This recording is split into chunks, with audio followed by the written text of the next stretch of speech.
आज एक अजीत भारती जी का वीडियो देख रहा था। उस वीडियो में राजनाथ जी के द्वारा रक्षा मंत्रालय लिख करके एक ट्वीट की गई थी। उस ट्वीट में यह लिखा था कि हमें गर्व है, हम बहुत अच्छे से लड़ाई लड़े और यह लड़ाई निरंतर जारी रहनी चाहिए और हम बहुत वीरता से लड़ रहे हैं।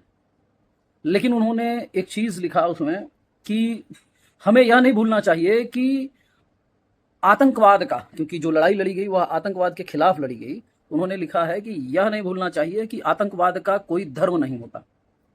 मैं इस चीज का विरोध करता हूं और मैं इसी विषय पर राजनाथ जी का भी विरोध करता हूं कि अगर आपकी विचारधारा ऐसी है तो मेरा प्रश्न है आपसे कि आतंकवाद की अगर कोई जात नहीं होती है तो पुलवामा में जो परिवार मारे गए थे उनसे कलमा क्यों पूछवाया गया? आदरणीय राजनाथ जी, आपको इसका जवाब देना है।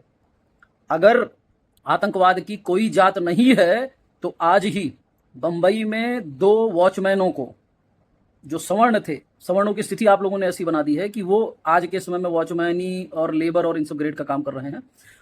वॉचमैनों से यह पूछा गया कि तुम किस बिरादरी से? उन्होंने बताया हिंदू हूं। और हिंदू बताने के बाद उनसे उस व्यक्ति ने कहा कि कलमा पढ़ो। उन्होंने कहा हम कलमा नहीं पढ़ेंगे और चाकुओं से गोद दिया उसको। आप बताइए, आतंकवादी की जात नहीं होती है तो ये कौन थे? आदरणीय राजनाथ जी, जिसने राजस्थान में एक भाई का दर्जी का काम करते थे, उनका गर्दन काट दिया।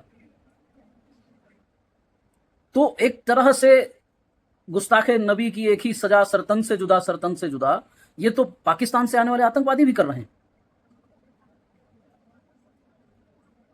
मेरा निवेदन है कि सेक्युलर होने का, या सेक्युलर आप हैं तो वास्तविकता में सेक्युलर खुल करके बनिए।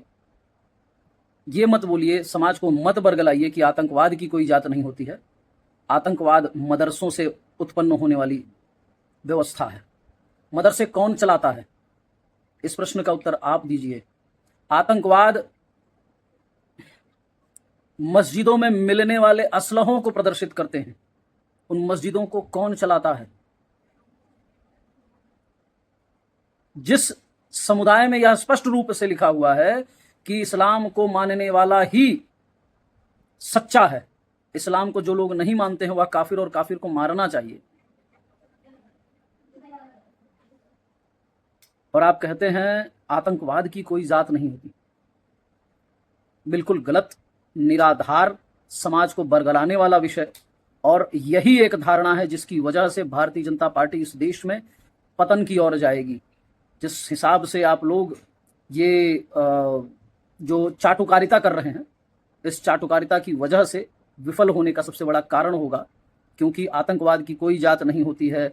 इतने हिंदू मारे गए, आपको आज तक आतंकवाद की जात नहीं समझ में आई, तो आपको रक्षा मंत्रालय से इस्तीफा दे देना चाहिए। आदरणीय राजनाथ जी, मैं चाहता हूं कि आप इस्तीफा दें, क्योंकि आपने आज तक इतने आतंकवादी हमले हुए, और वह मात्र इस्लाम के नाम पर हमले हुए, जिहाद के नाम पर हमले हुए, और आज तक आपको यही नहीं पता चला कि आतंकवाद की जात होती है या नहीं होती। सभी को जय जय सिया राम, जय जनसंघ।